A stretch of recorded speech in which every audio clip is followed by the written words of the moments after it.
Bonjour les amis, j'espère que vous allez bien. On a vu la sortie du président burkinabé Ibrahim Traoré où il a dit clairement que c'était techniciens aéronautiques au Burkina Faso qui ont pris la décision de démissionner la veille de l'arrivée du nouvel avion de Burkina Faso et Burkina, ont décidé de démissionner parce que pour eux, le salaire était insuffisant. Le président Ibrahim Traoré explique que le conseil d'administration a essayé de négocier avec eux jusqu'à augmenter le salaire mensuel de 400 000 francs CFA. Je dis bien de 400 000 francs CFA, mais même comme ça, ils ont décidé de toujours démissionner. Et il y a l'un qui a déposé sa démission le 3 octobre, dans la veille du jour où l'avion est arrivé le 2 octobre. En tout cas, je vais vous écouter la vidéo, ne vous inquiétez pas. Donc, il a décidé de démissionner le 3 octobre et que sa démission a pour effet le 4 octobre. Il y a l'un qui a déposé sa démission le 3 octobre, c'est-à-dire toujours la veille que l'avion, le lendemain que l'avion soit arrivé au Burkina Faso, qui prendra effet le 31 octobre. Et donc, le conseil d'administration, après avoir négocié avec ces techniciens aéronautiques pour qu'ils puissent rester, parce que c'est normal, un nouvel avion vient d'arriver, on essaie de trouver des solutions pour lancer la compagnie aérienne, pour que Burkina puisse commencer par tourner dans la sous-région, tourner au Burkina Faso. Voilà, on veut lancer l'économie, je peux dire, de l'aviation au Burkina Faso, et comme ça, à peine arrivé, 2 personnes démissionnent. Et donc, quand le problème est arrivé sur la table du président burkinabé, on va l'écouter, ne vous inquiétez pas. Lorsque le problème est arrivé sur la table du président burkinabé, et qu'est-ce qu'il a dit?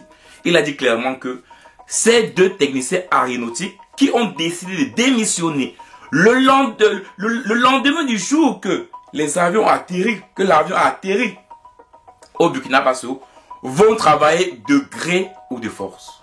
Écoutons la vidéo, écoutons quand même la vidéo, on se prend juste après. Nous avons tous suivi les efforts qui ont été faits pour pouvoir acquérir un nouvel avion la dernière fois. Et j'étais obligé de recevoir la semaine passée 2 mécaniciens de la compagnie qui, dès l'arrivée de l'avion le 2 du mois dernier, le 3 déposent une demande de démission. Et un dépose la demande de démission le 3 pour prendre effet le 4 et l'autre prenait effet donc le 31 octobre.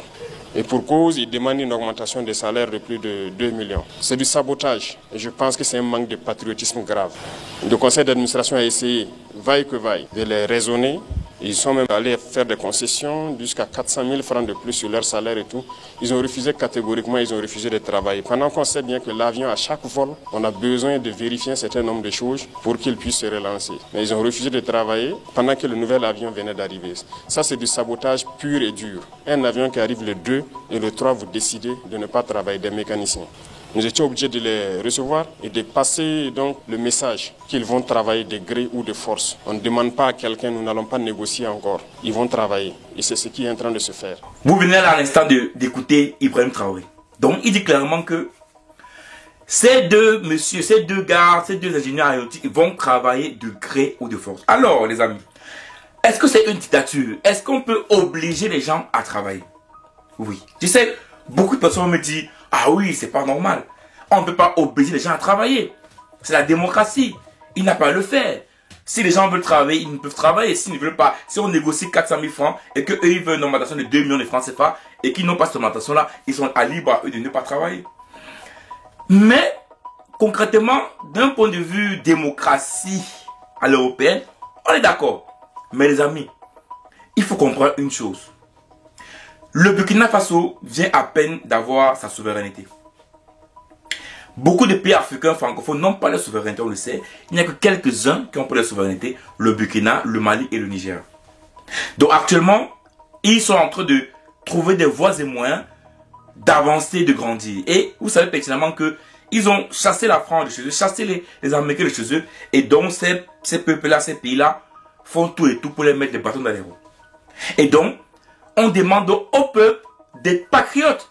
Mais dire être patriote, c'est pas pour dire avoir un salaire minable. Parce que ces ingénieurs n'ont pas de salaire minable. Être patriote, c'est quoi? C'est d'essayer de travailler pour son pays, pour que son pays puisse enfin voir la tête sortir de l'eau.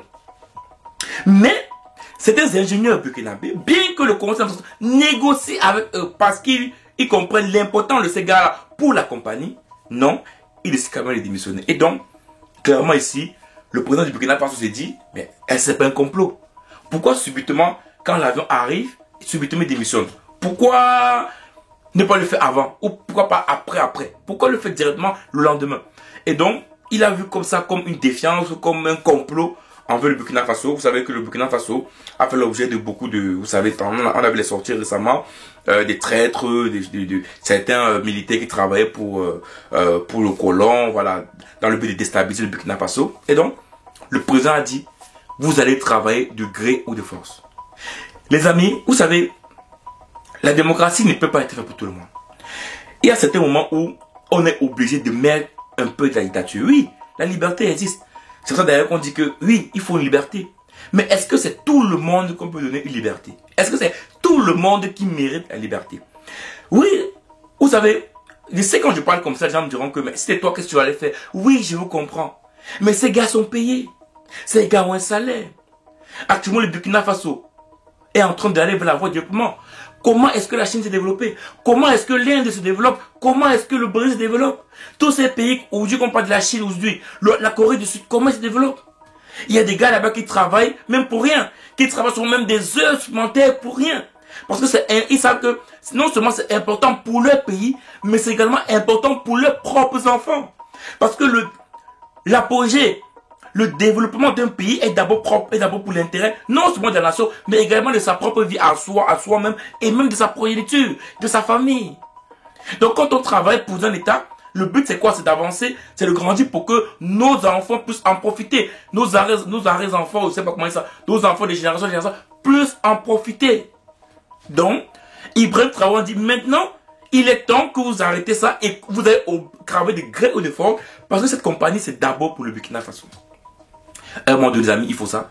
À un moment donné, je vous dis clairement, quand on voit qu'il y a des personnes qui savent qu'ils ont des postes stratégiques et utilisent leur connaissance en sachant qu'ils ont un poste stratégique pour demander des choses qu'ils savent pertinemment qu'ils n'auront pas, ou parce qu'ils veulent profiter d'un système, il faut capable de dire que non.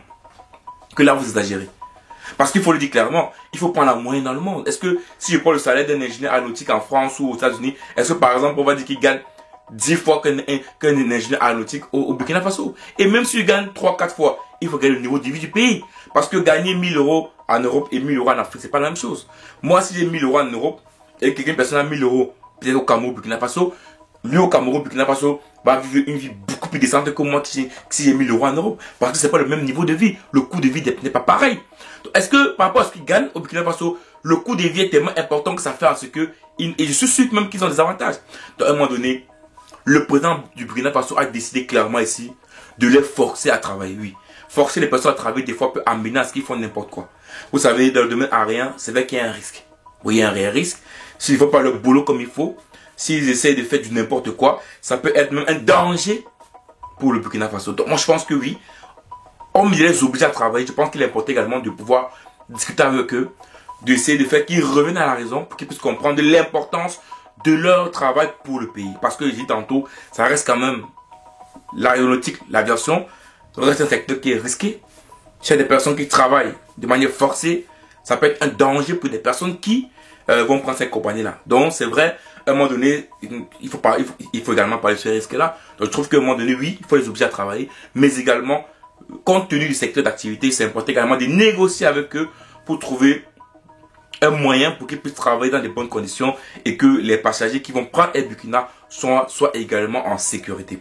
Mais je dis bien, des fois, il faut réagir comme ça. Vous savez, quand le président Ibrahim Traoré le fait, c'est vrai qu'il le fait comme un militaire. Vous savez, les militaires sont souvent très durs, ils prennent des positions fortes. Donc, on peut dire que peut-être il fonce comme militaire, du coup, il oublie que c'est le civil et qu'il faut savoir négocier. Mais je pense qu'à un moment donné, quand on est un pays comme le Burkina Faso, quand on sait qu'on est dans une voie du développement, c'est important que le citoyen également s'intègre à l'intérieur et soutient son président pour qu'ils puissent avancer ensemble. Donc les amis, moi je pense que Ibrahim Traoré a bien fait de les obliger à travailler, mais il faut également rester dans la discussion parce que ça reste un secteur où c'est important que les gens puissent travailler en paix et qu'ils puissent essayer de faire comprendre à ces deux ingénieurs que le Burkina Faso compte sur eux et que c'est ensemble qu'ils pourront avoir un pays qui se modernise. Ciao.